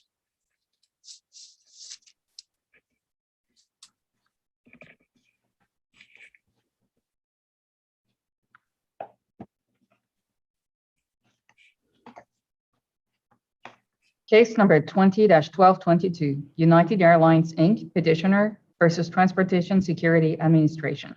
Mr. Feinberg for the petitioner, Mr. Overvold for the respondent. Mr. Feinberg, good morning. Good morning, Judge Henderson. May it please, I'm sorry. May it please the court, Adam Feinberg on behalf of petitioner United Airlines, Inc. This case is about United's request for a refund of overpaid TSA security fees. We're before the court now for a second time after TSA has once again denied United's request in full. There are two different types of refunds that United requested in this case. The first one relates to involuntary transfer, or what we sometimes call IT tickets. This involves $1 million of refund or requested refund and more than 304,000 tickets. The basic premise of this refund is quite straightforward. A different airline sold the ticket and the passenger was involuntarily transferred by that other selling carrier to United for the actual transportation. And the second issue relates to exchange rate difference, or what we call ERD tickets, which involve a situation where United sold a ticket in a foreign currency, and between the time of the sale of the ticket and when it converted the funds and then remitted them to TSA, the funds were worth slightly more or less than the $2.50 fee at the time. And United made a mistake and paid at least the $2.50 fee. And in other words, when the fee went down before remittance, United typically, although not in every case, trued it up with its own funds, paid the whole $250. But when the $250 had appreciated before remittance, United remitted more than $250, and that with that excess contributing or causing the overpayment. Let me start with involuntary transfer tickets. This issue is obviously the bigger of the two issues and involves one purely legal issue. And that is, can United Airlines ever be liable if it was not the selling carrier? There are no factual disputes about this. The government does not dispute. United, what was it? Next word? Can United ever be liable or ever be responsible for collecting or remitting the fee if it was not the carrier that sold the ticket? There's no dispute about the facts. TSA reviewed. Let me ask you about that, because the statute, I agree with you. The statute says that the selling carrier is solely liable. Why don't you, let's say it's American Airlines, why don't you sue American Airlines for the IT fees that you had to pay as the transferee that was actually owed by American? Well, I think there are two answers to that. First of all, the statute specifically says that the carrier that collects the fee is responsible for remitting the fee. So there's no way that United would ever be or that American would ever be liable to United in that situation. Under the statute and the regulations, each independently, American has to provide those fees solely to TSA. That is explicitly clear in the statute. No, they don't have to. They can give them to the transferee airline. No, they cannot, Your Honor. The statute. I thought in your case, counsel, well, maybe I have this completely wrong factually. You are requesting refunds because you claim funds came from the transferring airline, right? No, Your Honor. So not to United. So let me back up a second and explain the factual situation. So passenger travel buys a ticket, let's say on American Airlines. They are required at that time, American Airlines that is, to collect the fee, and then in the following month, at the end of the following month, American Airlines under the statute and regulations is required by law to remit the fee. And the statute and the regulations say that the carrier that collected the fee. I understand that, but what happens if the transferring airline sends that fee money to the transferee? Well, so there. This case is about. Well, but the fee money is never sent by American to United, because the statute specifically says that American, as the ticketing carrier, the carrier that sold the ticket, is solely liable to TSA. So American has to. You are suing under a provision seeking a refund. Correct, because so United. The provision you're talking about is not really in play. Well, it is, Your Honor, because of the claiming. You are claiming, as I understand it, that some of these monies were sent to you. And indeed, as the government points out in their, in the joint appendix indicates, the government points out, you acknowledge that you failed to remit some of the fees. The assumption being that you did have the fee money sent to you by the transferring airline. No, Your Honor, that's not right at all. Well, well, you didn't contest it. It's in the joint appendix. I mean, it's one of the principal points that the government's making. You're essentially acknowledging that, yeah, you do sometimes get fee money because they send all of it over, and the person responsible. See, you're under refund provision now. It's only an interesting issue that you raise about who's responsible under the law for transmitting that fee money. There's no doubt that the initial airline is responsible under the law, but you are suing under a refund provision on the assumption that you sent some of that fee money to the government and you did it mistakenly and you want it back. The assumption being that the original airline must have done it. No? No, Your Honor. Let me clarify the factual situation, because it's quite different. And there's no, by the way, what I'm about to say is not disputed by TSA. So there were two fees, probably, we say definitely, paid to TSA. American Airlines collects the original fee and it remits the fee directly to TSA. That's what the statute says it has to do. United Airlines, when it transported the passenger, paid a second fee to TSA. And in fact, this court in the first United Airlines case 4 years ago said that same exact thing. So the refund we're seeking is the second fee that United paid out of its own money when it should. You're not meaning to say different fee. You're just saying second. A second fee. Second meaning repaid. No, not repaid. Mr. Feinberg, is it your position that TSA should have been paid, based on these transfers, a total of $1 million from all the airlines, but they actually were paid a total of $2 million? And Correct. So United wants the $1 million back. Exactly. And the transferring carriers paid the first $1 million and United paid the second $1 million. But TSA got an extra $1 million more than TSA was entitled to. Exactly. And that's why is it, and I'll ask the other side about this, why is it that in the joint appendix, you're acknowledging, the government says you acknowledged that you failed to pay this fee in some instances, and that's what caused some of the problem. Now, you want me to look it up? I will, but it's there. I'm sure the government will fill in the blank. I mean, I believe I know, Your Honor, the reference that you're making, but there were a few outlier tickets, literally 109 tickets out of 304,000 tickets, where there were some anomalies, and it did look like, for unrelated reasons, the fee was not properly paid by United. And United concedes that and has subtracted that amount from the amount of the refund that it's seeking. But that was not properly paid by United. I thought your theory was you never have to pay the fee. Correct. But that's the problem here. On the one hand, you're saying you never have to pay it, as if it's routine that the transferring airline always does. And yet there's evidence here indicating, you're acknowledging we failed to pay it in some instances. And so you should subtract that from whatever it is that's at issue.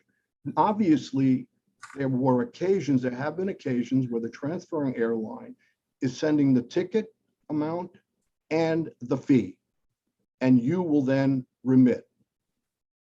As a matter of law, you would be required to remit that money if the transferring airline, in fact, I'm not going to say this is accurate, if the transferring airline, in fact, say there's $100 for the ticket and $20 for the fee, and they sent you $120, and you have reason to know that 20 of that is the fee and that money belongs to the government. Obviously, you have an obligation to send that to the government, even though you are right, originally that legal obligation is on the transferring airline, right? If they sent you $120, you couldn't keep the $20, right? Well, I respectfully disagree. I think if we owe that $20 back, it would be to American Airlines, because American Airlines remains liable and would still be liable to this day to TSA for that fee. But I think we're getting a little off on a tangent a little bit, because there's no evidence here whatsoever that even on one single ticket, American Airlines or whoever the other transferring carrier was sent the fee to United Airlines. And not only that, but that's just not how the airline industry works. And we cited in our reply brief an audit guide from the IRS that makes a habit of auditing every carrier repeatedly. And it specifically says that it's always the carrier that sells the ticket that has to remit the fees, and that the fees are not transferred from carrier to carrier. So the situation we have here is that some other carrier, as this court held 4 years ago, some other carrier paid TSA a fee, and then United has now paid a second fee. And the statutory question, that doesn't seem like there's any dispute about it, is which of those two carriers was required to pay, and it's never United. It's always the other carrier. I don't think it's which of, it's whether you did. And if there's a possibility that they did transfer money to you sometimes, the government can assume that you properly remitted that, because that's the honest thing to do, because it wasn't your money to hold. And so the question is, how many times and how much of that are we talking about? Because you can't claim that in a refund. If they did incorrectly send you some fee money and you remitted it, you should have remitted it, and you're not entitled to seek a refund for it because it's government money, right? I agree with that entirely. But Okay. Judge, Did that ever happen? no, not once, never. Really? I'm going to ask Mr. Overvald the same thing when it's his turn. But I'm with Judge Edwards. I thought you said you conceded that in 100 and some of the cases you did owe. Right. I did say that, but not because of this issue. It was because of some unrelated reason. And Can you give an example? Can you give an example of one of those 100 tickets and what went wrong? I don't know the particulars, but there are times when a passenger might be traveling with two issuing carriers, or one carrier issues part of the ticket and another carrier issues another part of the ticket. And so there's a problem. It is one of these involuntary transfer tickets in that the part that was not issued by United was that segment was transferred to United, but the other part that was issued by United has some unrelated independent error on it. So that could happen. And this is, by the way, described in Mr. Lem's declaration. I don't think the particulars are really relevant here, because as a legal matter, United is simply never required to remit these fees. And as a— They may not be required. That's not the point. The point is they might. And you're talking about $1 million. They might. There's no doubt that they might have. And indeed, that is conceded. I'm still looking for it, and I will find it. They might have. That's why you're asking for a refund. You're asking for a refund on the assumption that you incorrectly sent a whole bunch of fee money to the government that you had no obligation to send. The government says, that's perfectly plausible starting point, but now prove it. Because it isn't your responsibility to do that. You argue vigorously that you have no such responsibility. That's your starting point. We have no obligation, and yet you're under the refund provision saying, but we did. Now, I won't even get into how could you have business practices that could even allow that possibility, but that's a whole nother issue. That makes no sense. And when I'm preparing this case, I'm saying, United did that? That's bizarre. They're arguing with great vigor. They have no legal responsibility to send any fee money because it's on the transferring airline. And yet they're saying they sent over $1 million to the government and they want it all back. Well, you have an obligation to prove that you did. Well, Your Honor, that's this happens usually in a rush where some passengers' original flight got canceled and United is accommodating the passenger. Somebody's running to the plane from some other carrier and they're doing the paperwork. And so mistakes do get made. And obviously, in this case, the mistakes were all in the government's favor. But at the end of the day, there really isn't a dispute that for over 300,000 tickets, the United paid a fee out of its own money when somebody else sold the ticket, and there's every reason to believe that that other carrier itself paid the money. Because how do we know that? Well, this court said it 4 years ago, number one. Number two, said what? That we know that the transferring airline paid that money? Correct.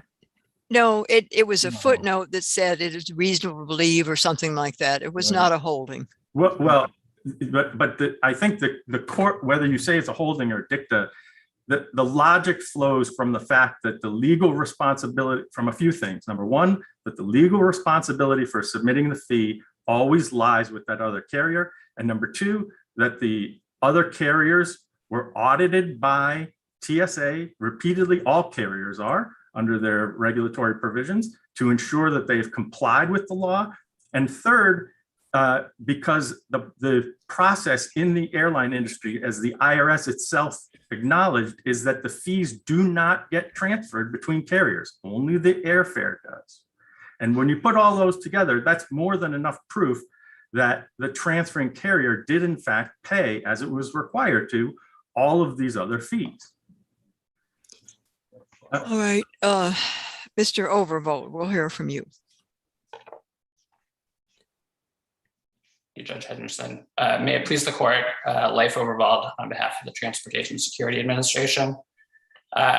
Just to start, Judge Edwards, just for the record site, the portion of the TSA decision which references that concession from United is JA7, and I believe the reference portion of United's submission is at JA19. And TSA does read that the same way, that it's sort of an unexplained concession, given United's now categorical position that essentially they never have to show anything to establish a refund in these cases, that in the submission itself, they were acknowledging not just that they owe, I mean, there were underpayments associated with a category that they, at the same time, are trying to argue as a categorical matter, they have nothing to show beyond that it was a transfer ticket. Mr. Overvolt, let's hypothesize that American was always the transferring airline and United was always the transferee that did the actual flight with the passenger. And let's say there were 300,000 of those instances. Let's put aside the 100 anomalies. That's going to be my next question. But for the purposes of this question, putting aside the 100 anomalies, is there any reason to believe that American sent the fee to United? The record does not show that. And if anyone would know in that situation, it is the carriers who are accounting for that transaction. Right. So you don't know, and United says that's not what happened. What about the 100 anomalies? Well, to be clear, I don't think, I'm sorry, Judge Walker, I don't think they say that's not what happened. They say it's not our burden to show whether or not it happened or not. I mean, in the reply brief, they note maybe American did send us a fee, and then the appropriate situation is for American to sue us to get that fee back and for TSA to proceed against American, which is, I think the agency can reasonably conclude that's not, that doesn't make a whole lot of sense under this refund scheme. I thought that Mr. Feinberg had just said that there's no reason to believe that, but that's neither here. We can check the transcript and see. What about the 100 anomalies? For those 100 anomalies, is there any reason to believe that American sent the fee to United? TSA really just does not have information for those anomalies, on what basis there is an underpayment, whether that resulted from some sort of way the carriers had decided they would handle the fee in connection with this transfer. Let me ask a question about the statute and the regs. Does the transferring airline have a responsibility to pay the fee to TSA? TSA would naturally understand that, I apologize, the transferring carrier. Yeah, in my analogy, does American, before they transferred to United, does American have a responsibility to pay the fee to TSA?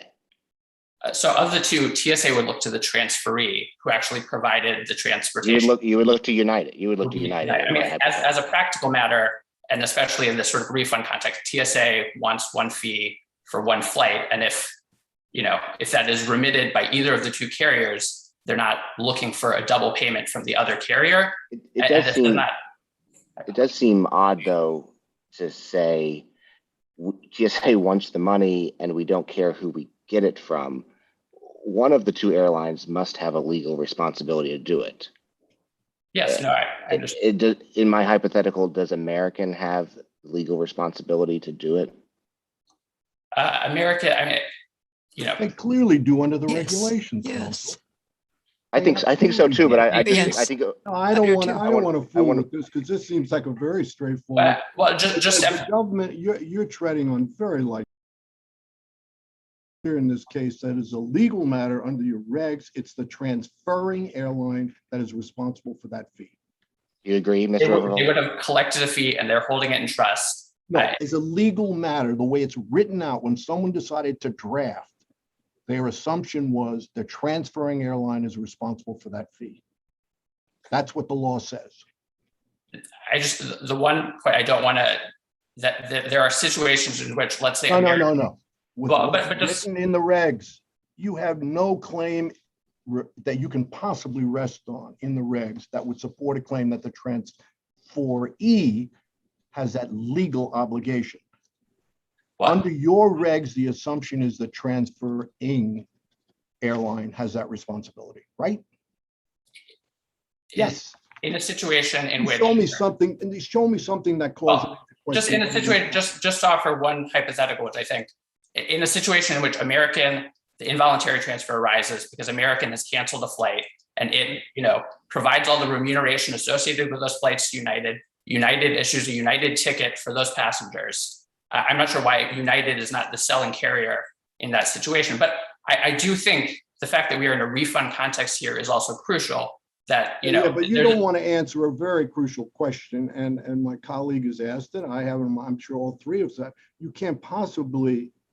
I can understand your argument that now, if it turns out in a case for whatever reason, the fee money went from American to United, certainly we'd expect United to send it. We're asking you, as a matter of regulation, the assumption is the airline that is legally responsible for that fee is the transferring airline. That's what the regs say. The selling carrier, it looks to who's providing operational functions over the flight. And I mean, that's the regulatory language. All right. But I do think we are not in a position here of providing guidance at the outset. This is a situation in which United paid a fee.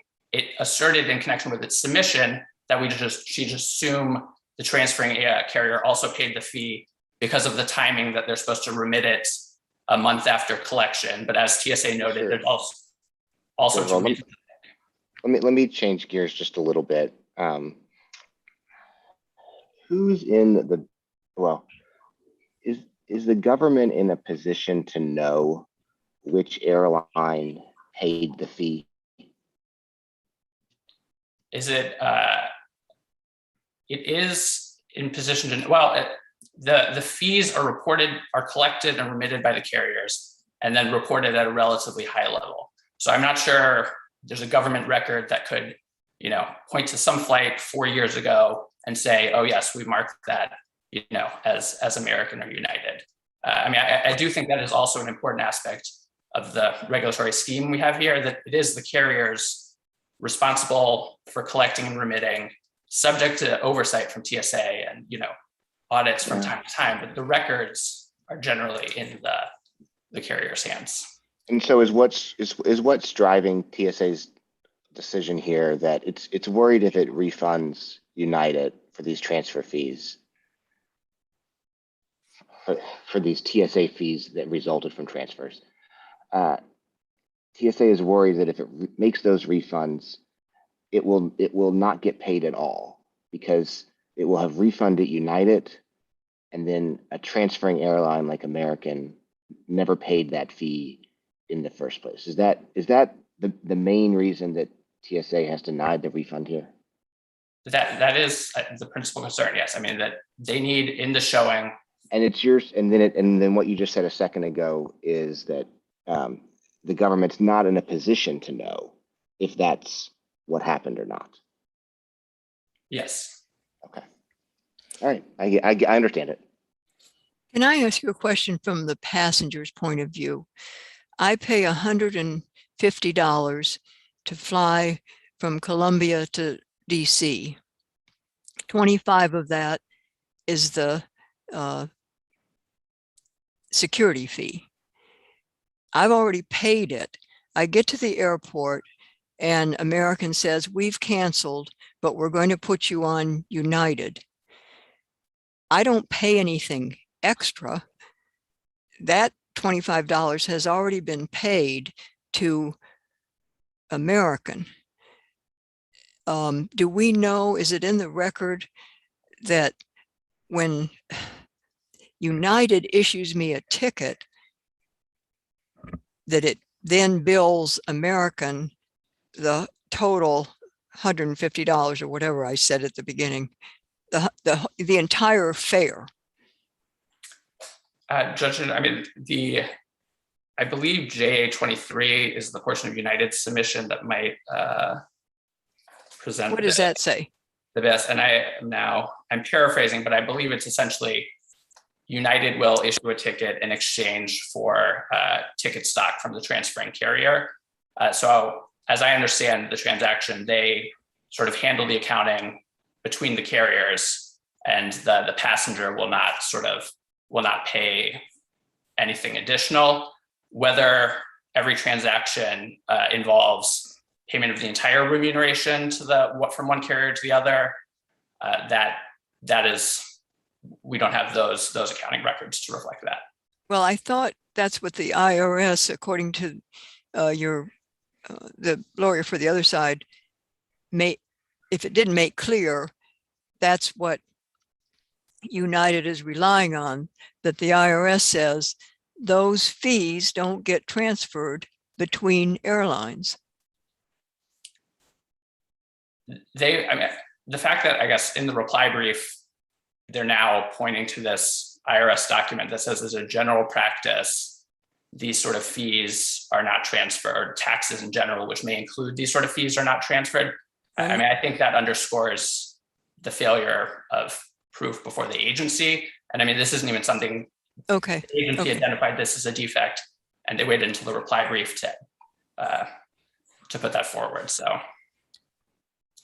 see, in the agency's decisions, JA7, the ticket you assert the ticket information that Ryan submitted does not show that United received anything less than all the funds that the passenger had originally paid to the transferring airline for his or her ticket, including the fee.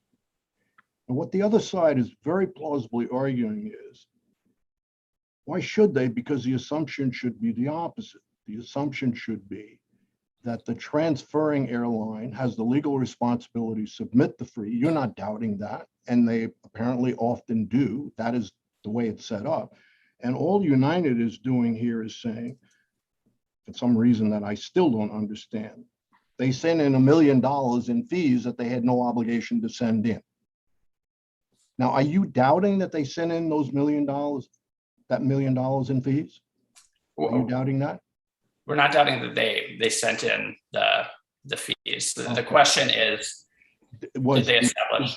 Did the transferring airline already pay for it? And United's assumption is they must have already paid for it. There is one place where, again, I don't understand the argument very well. United is saying there was some confusion on some tickets where we made a mistake, whatever. Let's assume it was a mistake and it doesn't really answer our question. United is saying you have to plausibly assume that the transferring airline sent in the fee because that's what the regulations said they're required to do. And we mistakenly gave you a second payment, which you're not entitled to. Well, I believe United's initial submission was that you must assume the transferring airline would have sent the fee because they're required to do it a month after remittance. And sorry, Your Honor. And so TSA reasonably noted that in fact, many transfers may occur before that the fee would otherwise be remitted. We don't know if in those transfers, the fee collected is transferred along with all the other payment associated with a particular transportation. And so we just have an assumption based on when the fees are remitted, which is actually a month, the end of the month following collection, and no other sort of basis to make a judgment. And United is seeking a refund where it's entirely appropriate for it to bear the burden of establishing, even that they didn't simply take the fee from the transferring airline and then pass it along to TSA. How are they going to establish that?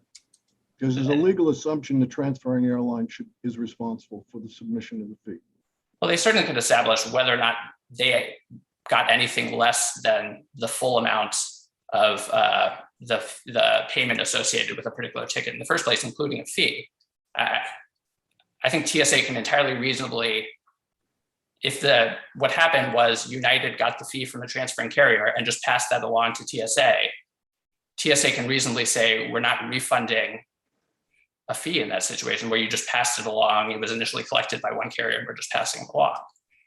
And especially, this refund coming several years after the years in question, the audits, that's an entirely reasonable to require some additional showing from United, which they did not make here. What they're saying, and why is it implausible for them to say, look, the legal responsibility is the transferring airline to submit that fee. And so the fact that we then went ahead and submitted a fee that we have reason to believe was already submitted when we finally do our audits, we're entitled to that money back. You're not doubting that they submitted the money for the fee, and you're not doubting that the regulations say that the transferring airline has a responsibility to submit the fee. And it doesn't say before or after 30 days. It says the transferring airline has a responsibility. Certainly, at the very least, the regulations don't say anything about you're forbidden in structuring a transfer of a ticket from one carrier to another. No doubt. You can't arrange it so that the transferee carrier remits steps into all the responsibilities of the selling carrier, including remitting a fee. That's not prohibited. There's no reason in the record to think that's not what happened. No, I understand. All the assumptions are correct, actually, on both sides. The thing I don't understand is who carries what burden to show what. Well, There's no doubt that if they collected the fee, they had a responsibility in my mind. They can't hold that money. They should have sent it. And there's no doubt you say that they sent a whole lot of fee money to TSA. You're not contesting that. So that's not what's his issue. The only issue is with respect to that chunk of money, whether American or hypothetical American had already paid for some or all of those fees. And under a statute provision that says TSA may refund if there's an overpayment, United as the party seeking for TSA to exercise that statutory authority. How would they get, what information would they be looking for in your view?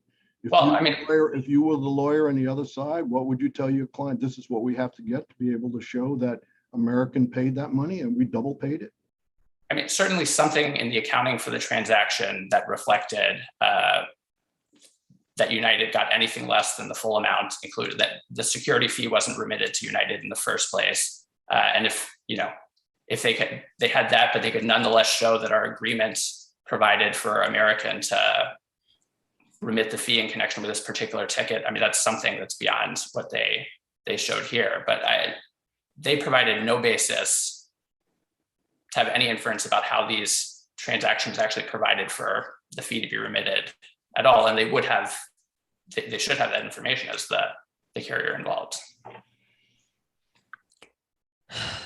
All right. Thank you. We'll hear from Mr. Feinberg. Why don't you take 2 minutes? Thank you, Your Honor. First of all, I just want to address briefly the very, very few instances where there were issues. These are all described in paragraph 9 of Mr. Lem's declaration. This may get into the outstanding motion about extra record evidence, but I do want to point out that a couple things. First of all, he does come up with an example of when this happened, and it involves a ticket that involves a complex ticket exchange. So where somebody has a ticket and themselves exchange it in addition to the involuntary transfer scenario. So that's the classic example he cites for that. And this is extra record evidence, paragraph 9 of Mr. Lem's declaration, but the same evidence is in the record in the form of the actual ticket. So each of these 109 tickets was in the body of all the tickets that were given to TSA. So they can actually look at this and see what the problem was. But our view is that these unrelated issues, 109 tickets shouldn't destroy the refund on the 304,000 tickets. And I now want to return to the main point, the issue of, well, did American actually pay the fee to United? And the answer to this is no. First of all, as a practical matter, carriers don't even pay the amount that was collected. So Judge Henderson, in your example where you paid $150, not only was the $150 not paid, but the airlines don't even transfer the whole amount of the airfare. They have discounted negotiated amounts that get transferred.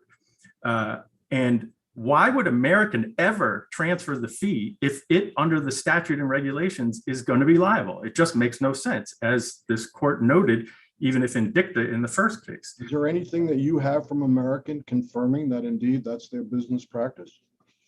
Not that I'm aware of. Why not? Very seriously, I'm just curious as to how lawyers think these things through. Why not? Because that's pretty straightforward evidence. You're saying that American would say, if asked, it is inconceivable that we would have sent that money over to United. It is not conceivable. If that's what you want to know, that's not our business practice. We send the fee in all the time. Well, and how about United's business practice? If you're the transferring airline, right? Where's your evidence that you don't ever pass that along to the transferee? Well, if Judge Henderson and Judge Edwards, if the question is where is that in the record, it's obviously not in the record, but that is in fact what happened. And I do want to just sort of put a. You understand, Mr. Feinberg, to Judge Henderson's question, is that what United does? United. You can represent as an agent of United. Maybe we will not consider this because it's extra record, but you will represent today as an agent of United that when United transfers a passenger to American, United does not send along the TSA fee. Correct, because United understands that it owes the fee. And if you look at the joint appendix, page 32 of the first United case, this is a page from TSA's audit of United, and it goes through how it conducts these audits and what it does. And it specifically says that other airline tickets, amongst others, are exempt from the fee. And it goes through and verifies that those tickets are, in fact, other airline tickets. And so everybody understands, the IRS, TSA, the carriers, that the fees remain the liability of the transferring carrier. And so no, it isn't that. It's that the practice is that the transferring airline always pays the fee. The legal liability starts out with the transferee, but money could be transferred, and then the transferor would, the the recipient would be responsible to send it. So, I mean, you're going too far, you're reaching too far. What we need to be convinced is that it's just routine practice. That's common sense. They're not going to send the fee over because it's their responsibility, and that's the way they clear it. That's the evidence we need, and it's not in the record. Well, let me say two things about that, Judge Edwards. First of all, there's a fundamental fairness issue here. Keep in mind, there are no regulations, there's no procedure, nobody knows how you're supposed to go about getting a refund from TSA. And United and its consultant Ryan submitted mountains of information. And the issue that we're talking about, that we spent this entire argument talking about, was never raised by TSA in the context of this audit. Ryan, 4 times at least that I could count in the record, said, if there's anything else you need, let us know. And not once did TSA or the CBP review team that was looking at this say, oh, well, wait a minute, how do we know that the fee didn't get transferred to you by American? And had TSA even hinted that that was a concern, well, United obviously wouldn't have been. Hear what you just said. They said to you, how do we know that? Well, the answer would have been what I'm saying I would have liked to have seen. Your response should have been, you got a clue as to what they were concerned about. Your response would have been, it is standard practice for United American to do it this way. And if I'm counsel, and I'm saying this respectfully, but honestly, they did ask the question, and your answer should have been, we never do it that way. It would have to be in an odd situation. We can show you a few, but that is not our practice, and it's not Americans' practice. And here are the affidavits. That was never submitted. Well, Judge Edwards, there's an important point here, and that is they never told us this during the time. We had no opportunity to do this. The documents you're reading were not shown to United until April 20th of 2020. That's the first time we heard of any of this. After years of exchange of information, what else do you need? What can we give you? Never does TSA or the CBP review team say, well, wait a minute, how do we know that American didn't give you the fee? If they had only said that, we obviously would have provided it, including the very things that you're talking about. But it seems to me to be fundamentally unfair to have this long exchange of information, this back and forth, and not to even tell the other side what the major deficiency you see in their presentation. Well, but the burden of proof remains on you. If there are no more questions, all right. Thank you, counsel. And Madam Clerk, would you call a recess, please? This honorable court is now taking a brief